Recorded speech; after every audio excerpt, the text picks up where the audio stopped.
Hi everyone, good evening.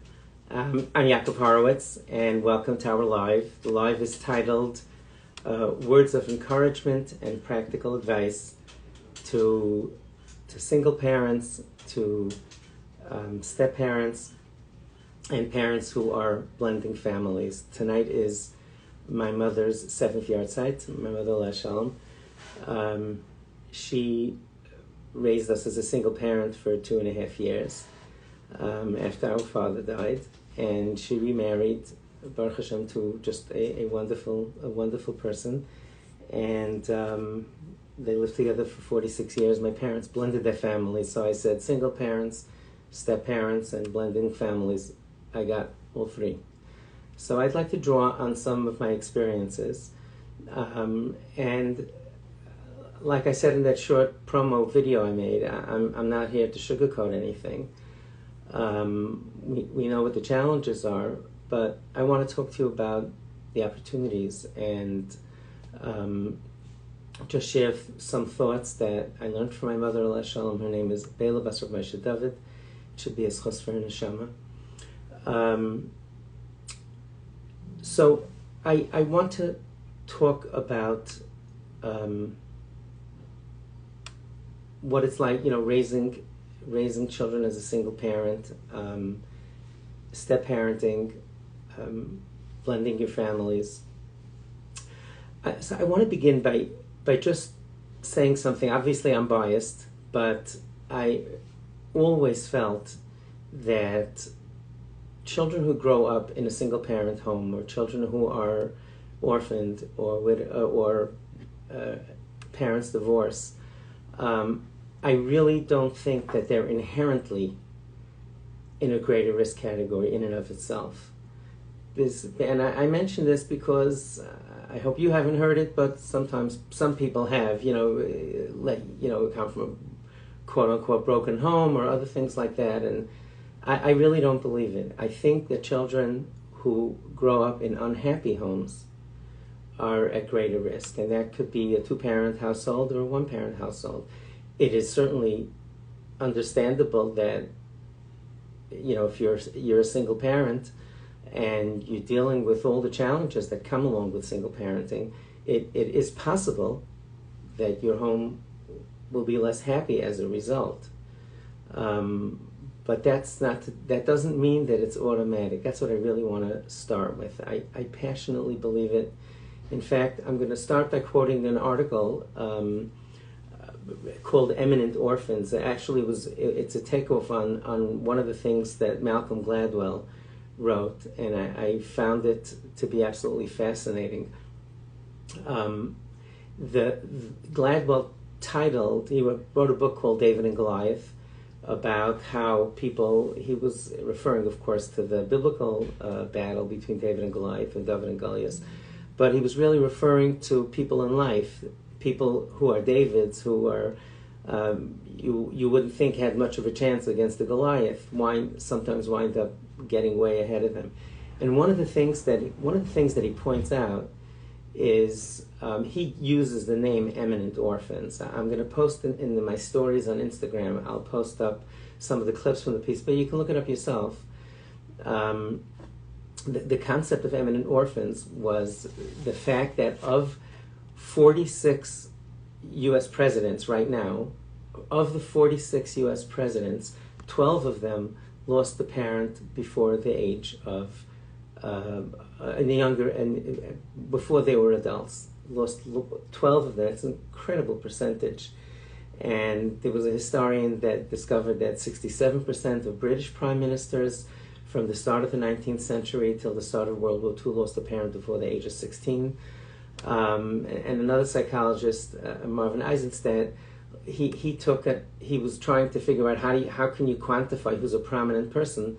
So he went through encyclopedias and he said anybody that has a whole page, a single page of type written about them. Some people have small entries in an encyclopedia. I hope I didn't date myself by saying encyclopedia, but he said that anybody who had an entire column of text written about them, that obviously meant that they had gravitas to them. They had a meaningful, productive life. So a quarter of them lost a parent before the age of 10. By age 15, it was 34%. One of the parents passed. And by age 20, it was 45%. Okay, so certainly, mortality rates, people didn't have the life expectancy that they do today. And Gladwell, but Gladwell does talk about it to a great degree. He explains it, and again, drawing on my own experience, having lost a father at a young age, was just, I don't have to say, a grueling experience. It winds up changing your life. But I think a lot of good qualities come along with it. It forces people to grow up earlier. I know I can just speak for myself. It gave me a greater appreciation for the gift of life. My mother was extremely resilient, Baruch Hashem. She really was an incredible role model for resiliency.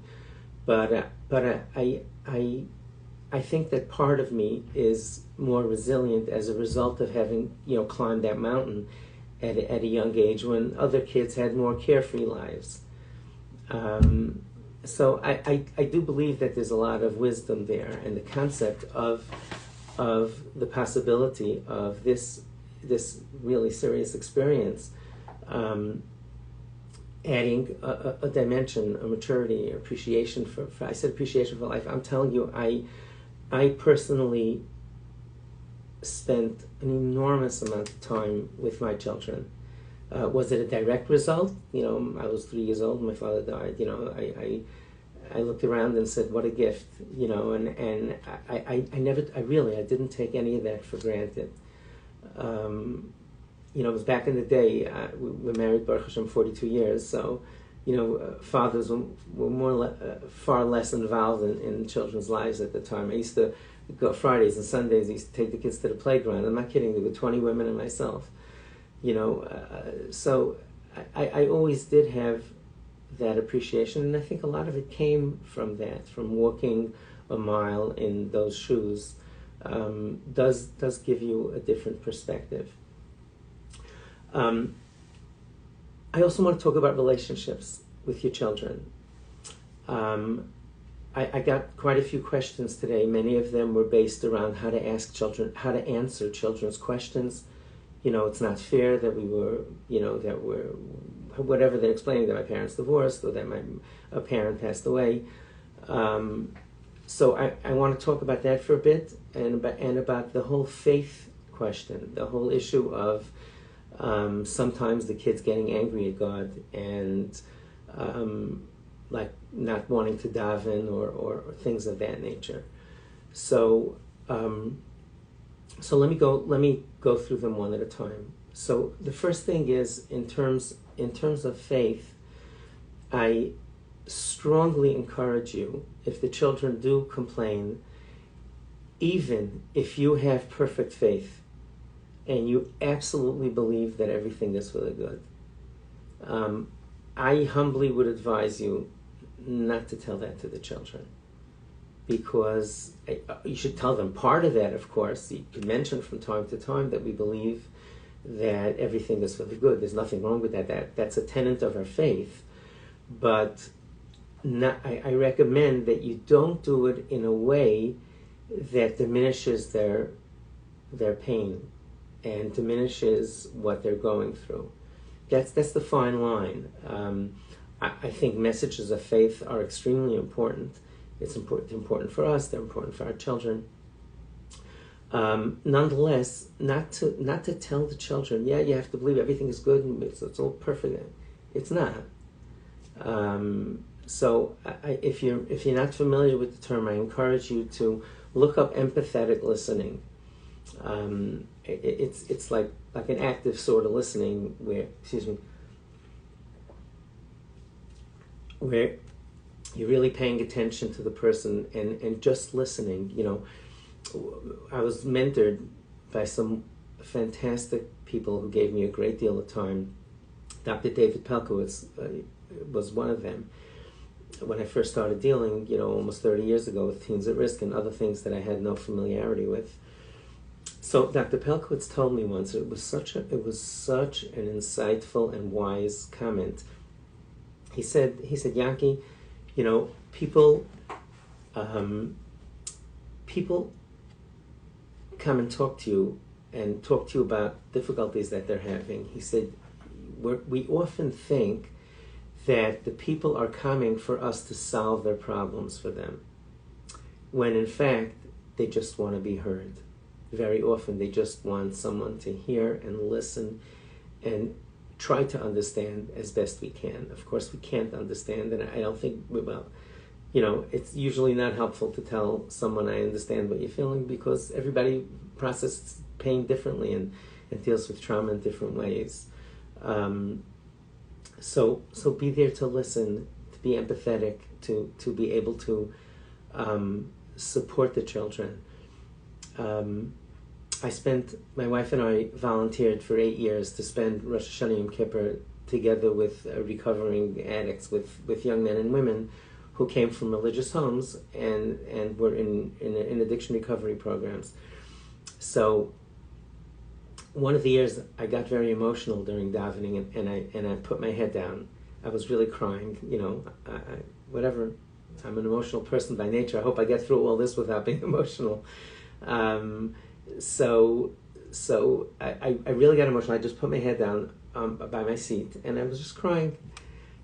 3 kids came to me within a couple of minutes. 2 of them just patted me on the back. It was I wouldn't say hysterical, but it was just, I've never had this in my life. That's the culture at recovery retreats. Everybody's, in a bad place, and they have to support each other. So two people patted me on the back, and a third one came over. He also patted me on the back. He said, "Rabbi, I'm here for the next 2 days. If you want to talk, I'm here for you." I'm not embarrassed to tell you, I felt good. I'm serious. Did he have a solution for me? No. But it was, like I said, it was just a remarkable experience. It was one of my first years there, so I wasn't used to the culture. But that's really a component of it. But allow the children to express their questions of faith. I think it's very, very important. I would encourage you to resist the temptation to say, what you might want to say is that it's not respectful to talk this way.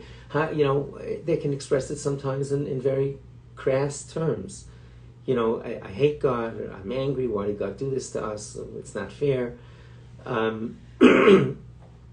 would say just listen and be empathetic. I'll tell you something. In our yeshiva, I was a principal of Yeshiva Dar Chinam for 22 years. It was a boys' elementary school in Muncie. And very sadly, 3 mothers in our yeshiva died of cancer over the course of 12 years. Each of those times, when the mother of one of our students passed after an illness, I called a staff meeting of our Abbeim, of our Judaic studies teachers. And one of the things that's in their domain is teaching, is being present during prayer by davening, shachris and mincha, and the children get graded on how well they participate in tefillah and davening. It's one of the grades on their report card. So I called a meeting with the staff each of the times shortly after the parent passed away, and I told the Rabbeim that if the children don't want to pray anymore, even if they leave their siddur, the prayer book closed, which is sort of like a rebellious act almost, like, I'm not participating. Not only are they not praying, but they're, sticking it in the Rebbe's face that they're not even opening up the prayer book. I told them not to say anything for at least a month. They should just close an eye. And,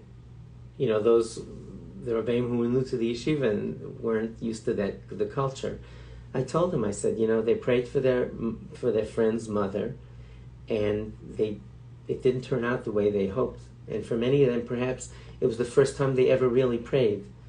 So many parts of our davening are esoteric. It's very difficult.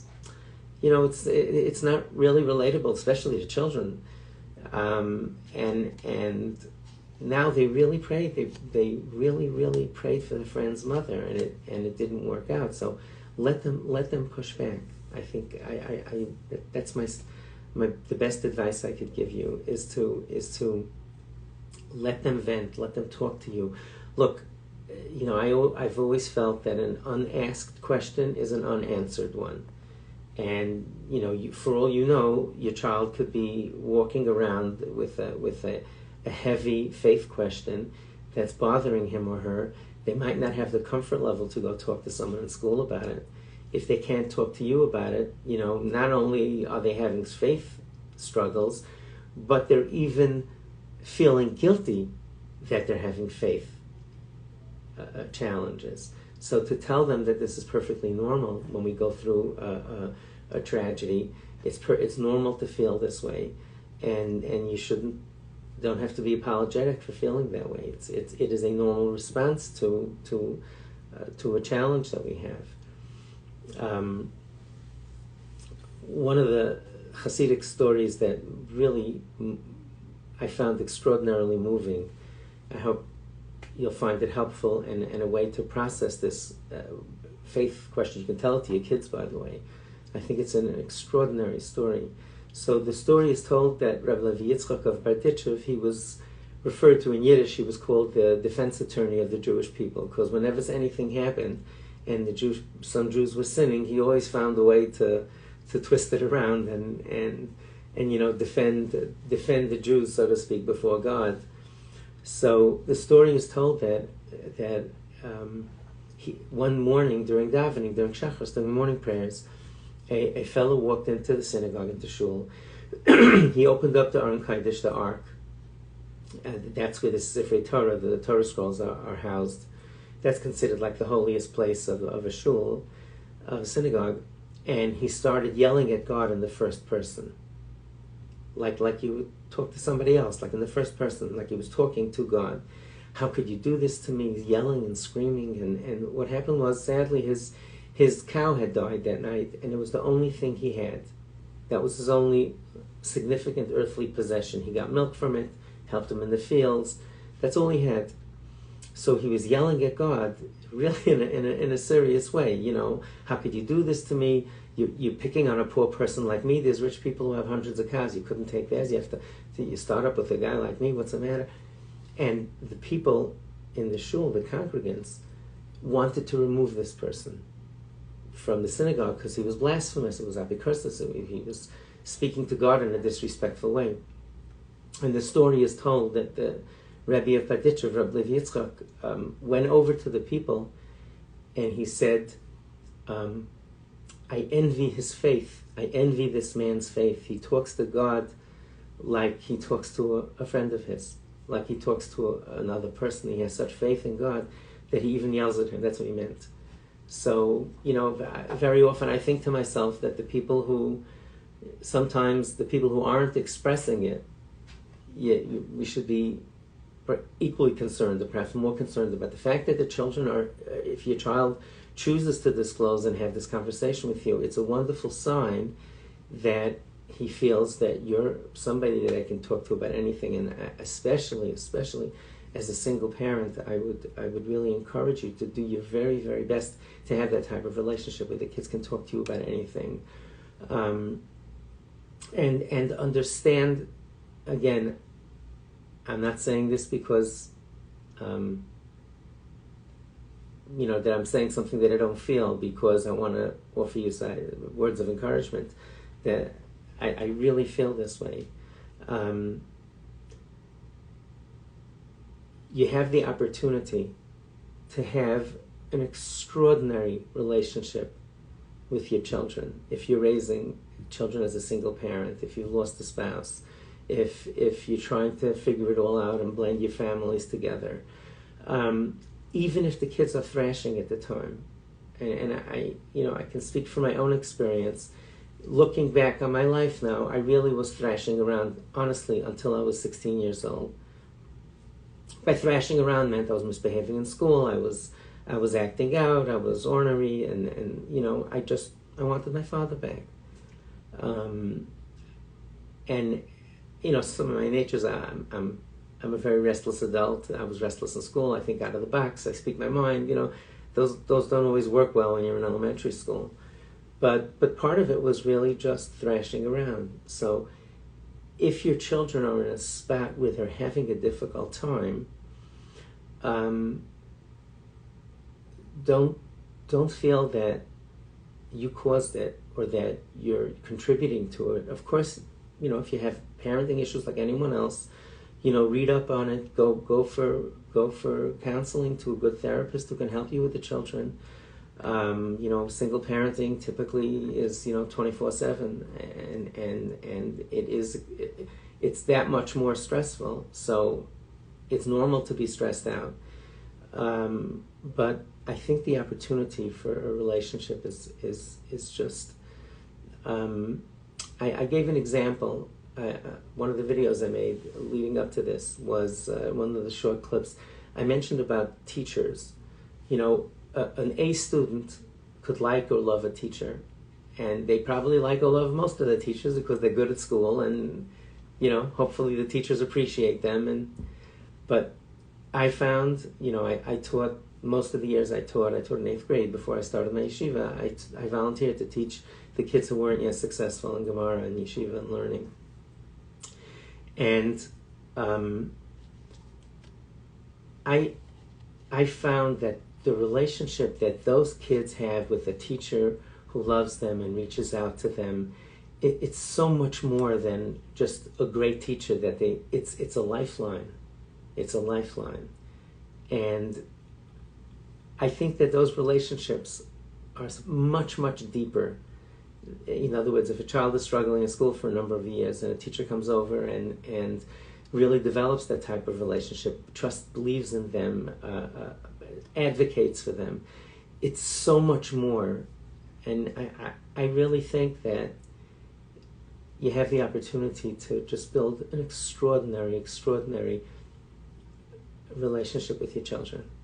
Because when they get older and they stop thrashing around, they're going to figure it out. Even if you're not hearing it from them then, they know, they get it. I call it history's verdict. Sometimes when you're in the moment and you're raising an adolescent and you're fighting over curfew and homework and who they should hang out with and technology and all of that, the short-term verdict is it's stressful. And it might be even more stressful than an average adolescent. But, history has a very different verdict. And,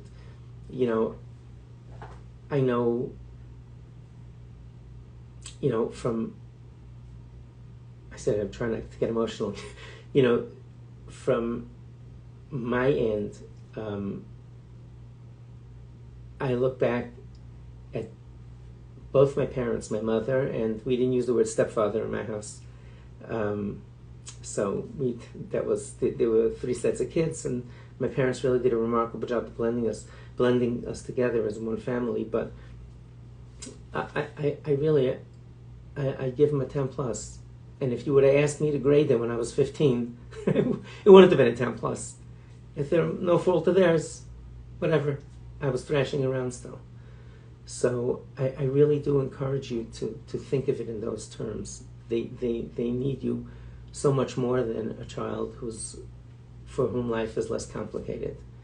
So by providing them what they need, you really offer them just something remarkable.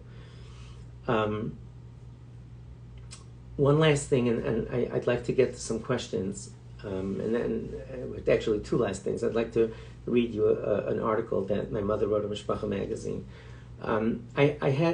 I was asked to do a story on a workshop exactly on this topic, addressing single parents who lost a spouse, parents who divorced, and I decided at the time I was in my 30s, and I wanted to do more research on it, more homework.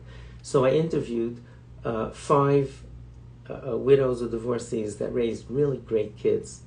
So I went to one of their homes to interview one of them, and because of yichud, not to seclude myself with this woman, I asked the woman when I came to the house to interview her. I told her what it was about, I asked her if she could have one of her children stay in the house together with her.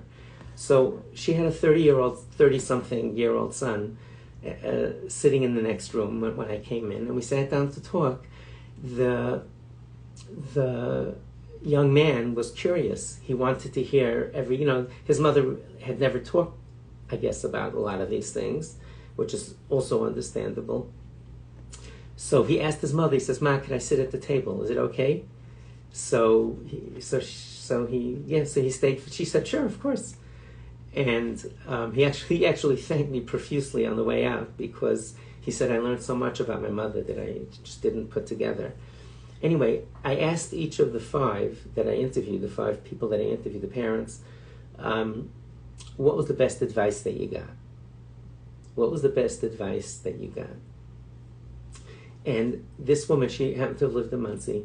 There was a Rabbi Shimon Schwab's brother. His name was Rav Mordechai. He was a real tzaddik, a saintly person. He worked in one of the local high schools, and he was the mashgiach there. He was just a remarkable human being. So she said that she went to talk to him about what to do with the children. She was left with a large family. Listen what he told her, and hopefully, I hope you'll find it as meaningful as I did. So he said that every parent has to balance din and rachamim, judgment and mercy. Meaning, we have to, grandparents can spoil the kids and just do mercy and just have a great time with them. That's our role. But parents, you have to do a lot of din in there also, a lot of punishments and consequences. Of course, we try to do it nicely, but that's part of our job. So he said, quote, this was the quote, I wrote it down because I wanted to say it precisely. He said, Hashem gave your family as much din as they could handle.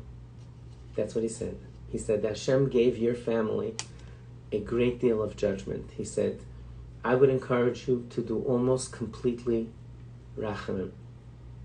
Close an eye to a lot of things, unless you absolutely have to say something. He told her to have music playing in the house all the time, and to try to just make it an upbeat environment. That was the quote, that your children have as much din as they could handle. Hashem gave them as much din as they could handle. You just do rachamim. And here's the fascinating part. This 30-year-old, he was fascinated by the whole thing. He turned to his mother. He said, Mom, was that when I was in third grade? He said, like he was doing the math in his head. And he said, and she looked, but she was thinking for a moment. She says, yeah, it was around that time. What made you say that? This he said, we all knew, the kids all knew that something changed.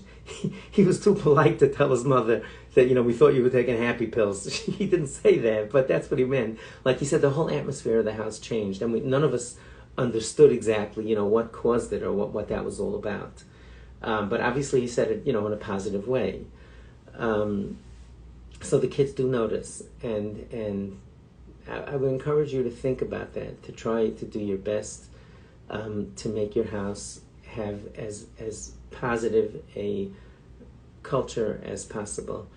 I just posted it in my Instagram stories, and I'm going to put it up on my other social media pages. I think it's actually up in Facebook and Twitter, if you want to have a look now. My mother, on the occasion of my father's 50th yahrtzeit, I decided to interview my mother.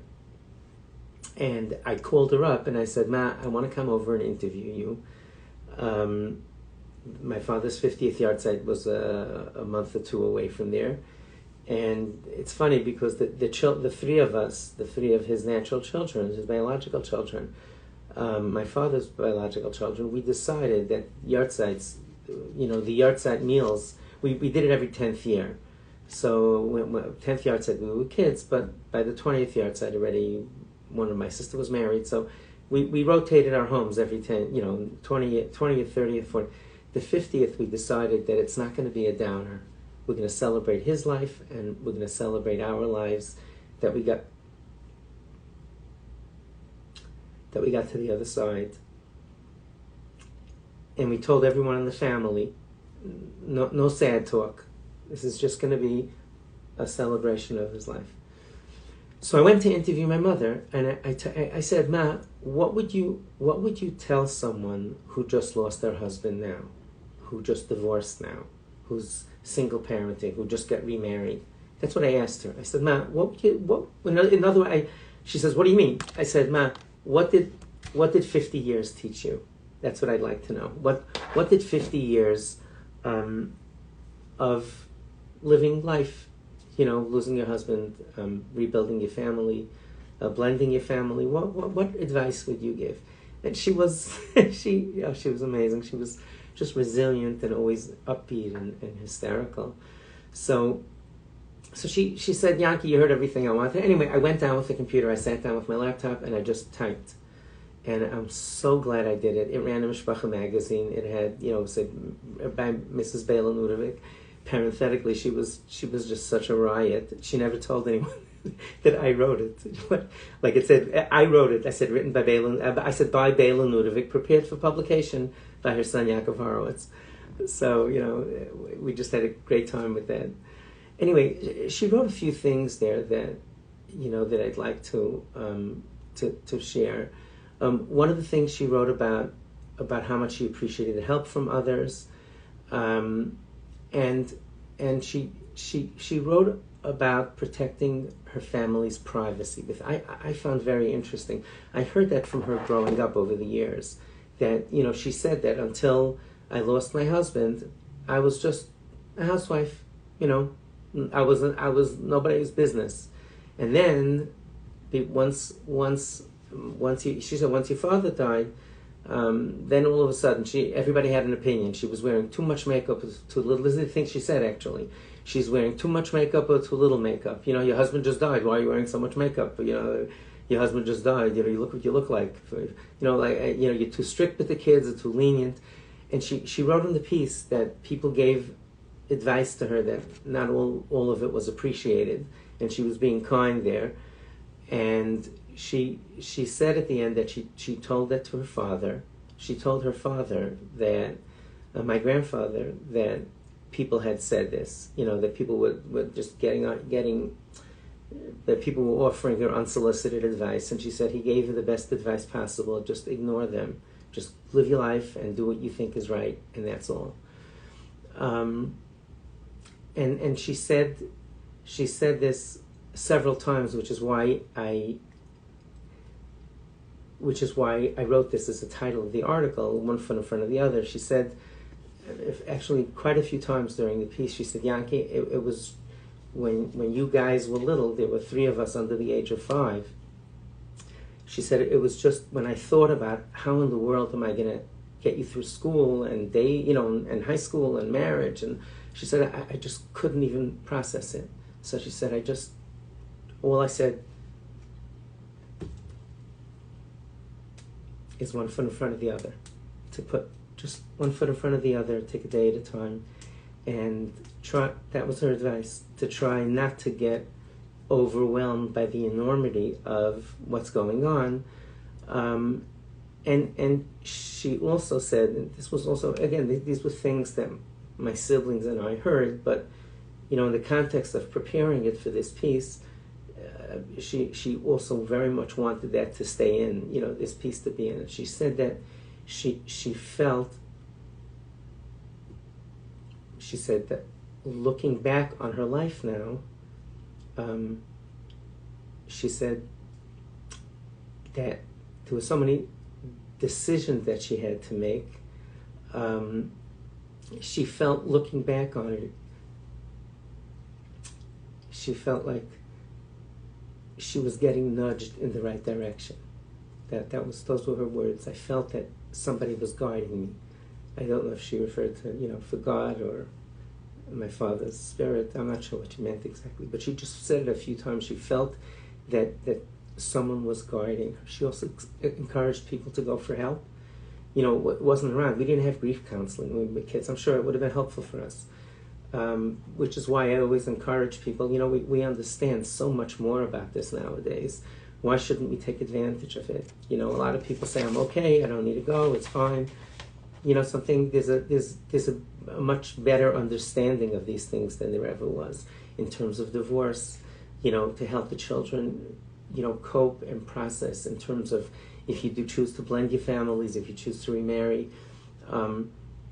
The more you plan, the more advice that you get, the more you allow yourself to be guided either by mental health professionals or by people who can help you out, who have life's experience. So really do take advantage of it. I'm just going to close by something that I closed the piece in. And then I'm going to take your questions, some that you submitted, and I'll scroll online. If you have any questions, feel free to type them in now. I mentioned a thought from the Klausenberger Rebbe, who Nebuch knew a thing or two about loss. Nebuch, he lost his entire family during his wife and a whole family of children during World War II. So he said here just a fascinating thought. He said we say in the blessings, we say Baruch Geyser U'Makayim. We bless, blessed be God, Geyser, who makes a gezerah, who makes a decree, U'Makayim, and fulfills it. So Makayim means to fulfill it, like you owe somebody money, you Makayim the debt, So Baruch Geyser U'Makayim. We bless Hashem for making a gezerah and filling it and taking care of it, making it happen. So the Rebbe said that the word gezerah doesn't just mean a decree, it doesn't just mean a verdict, it means a bad verdict usually. When we say there's a gezerah, it's not usually nothing positive. So the Rebbe said that it should say, Baruch Geyser ve'ena Mekayim, right? It would be a much better blessing to say that God gives a gezerah and doesn't fulfill it. That would be a much greater blessing. Why are we blessing God for implementing this gezerah, this bad news? So the Rebbe said something fascinating that I found very meaningful. He said that the Makayim goes on the person. That Baruch Geyser, we say we have to accept. We accept that what Hashem did is for we're supposed to accept. Like I said earlier, you don't have to feel that way. It's okay, but we say that Baruch Geyser, he makes Gzeira U'Makayim. Makayim also means like to stand up, to sustain. He sustains the people that have the Gzeira. So that's what the Rebbe said, that along with the challenges, we have there's a special support that Hashem gives to people who are undergoing difficult times. So to sum up, like I said at the beginning, I'm certainly not sugarcoating anything. We understand the challenges of being a single parent, of losing the spouse, of going through a divorce, of trying to put your family back together, but get them back on their feet. And if you choose to remarry and blend your families, all of these come with challenges, without a doubt. But like I said at the beginning, I believe with every fiber in my body that if you're present and you have a happy home and you do the best you can to exude, positive energy at home, I don't think that there's a higher risk rate. In fact, like I said, I think there are real, quoting Gladwell, there are real strength of character sometimes that going through a difficult time, brings out in people. I'll just give you another example. Just over the last couple of years, I'm 63 years old. I happen to have really nasty arthritis. God forbid, I'm not complaining.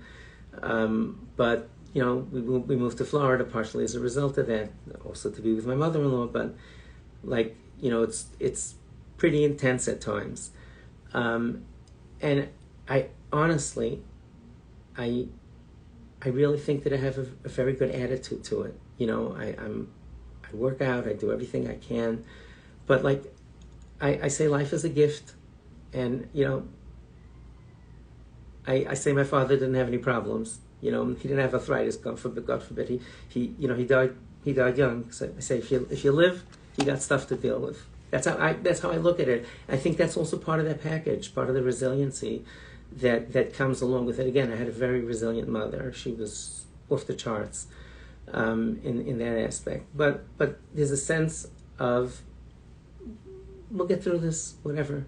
It's not, I'm not, arthritis isn't the worst thing in the world, of course, but it could be, challenging at times. So I think that this is part of the package that comes along with it. So from the bottom of my heart, I give you all words of encouragement and chizuk, and wish you nachas from your children, be able to build that incredibly special relationship with them, where they see you as their lifeline, where they see you as someone who's always there for them, that they can talk about anything, to discuss all these things with. So best wishes. I'm sure that's what my mother could say if I would interview her right now.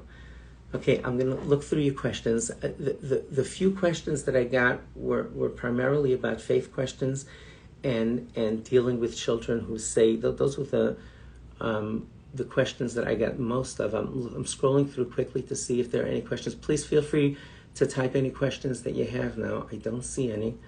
I saw a request to join the live. Let me, just a moment. I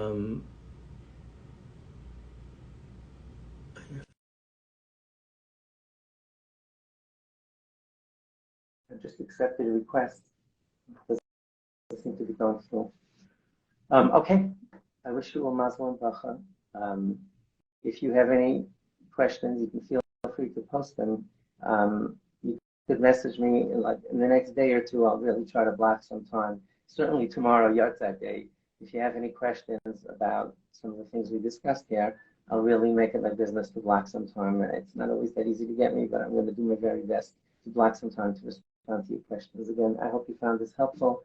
I hope you found it meaningful, and wishing you all the best. Good night, everyone.